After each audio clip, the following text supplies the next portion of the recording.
तैयार है आप सब? शुरू करें बिस्मिल्लाह बोलकर। तो आज का पहला सवाल है, वो क्या चीज है कि जिसके बारे में अल्लाह सुब्हानहू तआला ने फरमाए, जिसके दिल में वो राई के दाने के बराबर भी मौजूद हो, वो मेरी जन्नत में दाखिल नहीं होगा। शैतान लोग, दुश्मनी, चुगलखोर, गीबत। गलत जवाब, तकब्बुर है वो।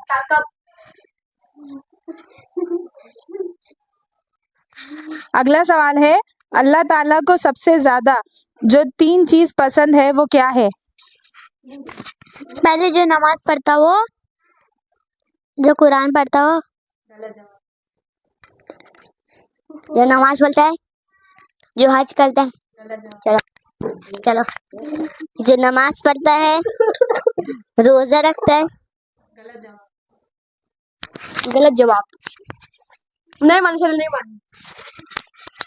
जवाब है सर्दी का वजू, गर्मी के रोजे और जवानी की इबादत। अगला सवाल है, वो कौन सी नमाज है जिसकी फजीलत एक मुकम्मल हज और एक मुकम्मल उम्रा जितना लिखा जाता है? जो फर्ज नमाज पढ़ता है वो।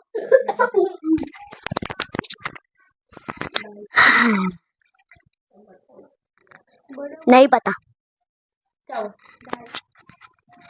तहज्जुद की नमाज, इशराक की नमाज। सही जवाब।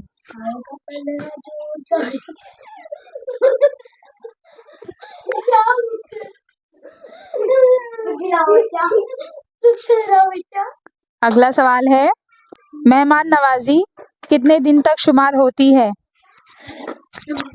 12, 6, 5, 1 2 3 4 दिन, 3 दिन। सही जवाब।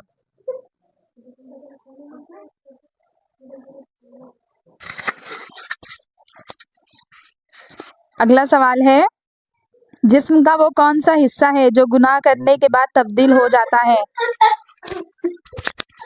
नहीं पता। दिल काला हो जाता है। दिल काला हो जाता है। सही जवाब।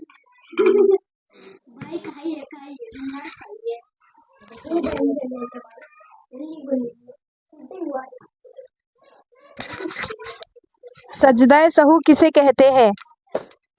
नमाज को। नहीं पता।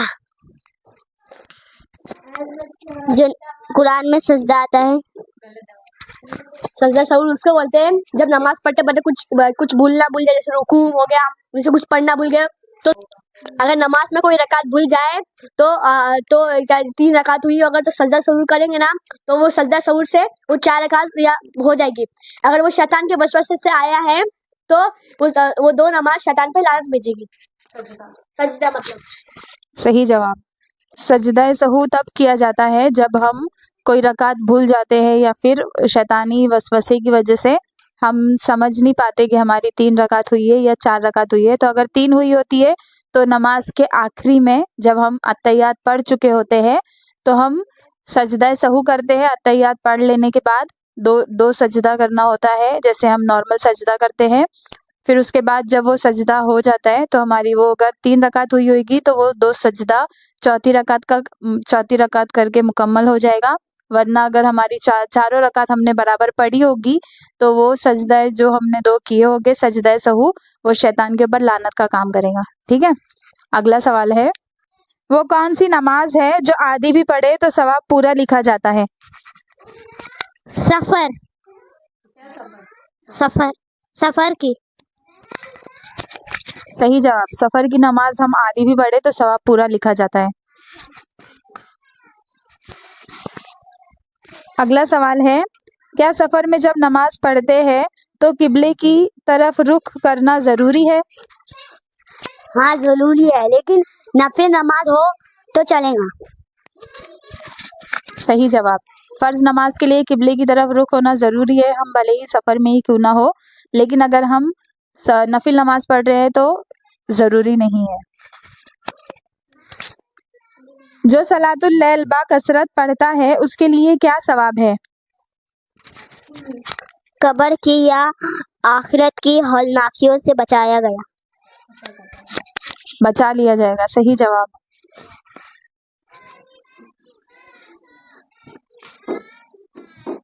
अगर किसी ने इबादत का दिखावा किया तो उसने कौन सा गुनाह किया? जिसने झूठी इबादत की वो उसका गिन शिर्क लोगों में गिना जाएगा। जिसने झूठी इबादत का दिखावा किया उसका गुनाह शिर्क में शुमार होगा। सही जवाब।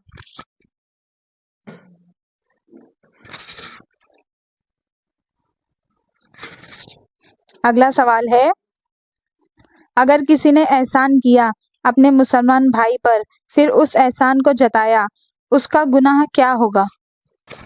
उसको जन्नत में दाखिल नहीं कराया जाएगा। सही जवाब। उसे जन्नत में दाखिल नहीं किया जाएगा।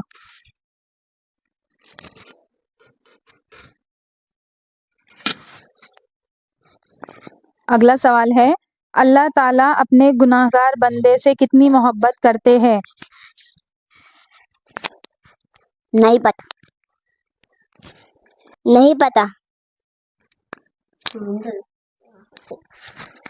पता। जवाब है, अल्लाह ताला अपने गुनहगार बंदे से इतनी मोहब्बत करते हैं कि अगर उस बंदे को पता चल जाए कि अल्लाह मुझसे इतनी मोहब्बत करता है तो वो इतना खुश हो जाए कि खुशी के मारे उसकी अतड़ियाँ बाहर निकल आए। तो सोचो, एक फर्मा बरदार से और एक नेक बंदे से अल्लाह कितनी मोहब्बत करता होगा। सुभान अल्लाह। अगला सवाल है, क़यामत के दिन सबसे पहले किस चीज़ का हिसाब होगा? नहीं पता। नमाज का।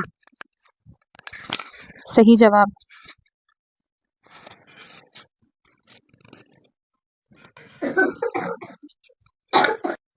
अगला सवाल है, अल्लाह ताला ने कुरान मजीद में किसके ज़रिए मदद मांगने के लिए कहा है? नमाज और सब्र के बदले। सब्र के ज़रिए। सही जवाब। आज का आखिरी सवाल है जो हमारे व्यूअर्स के लिए है, तो आप लोग ध्यान से सुने और ज़्यादा से ज़्यादा हो सके तो पार्टिसिपेट करें।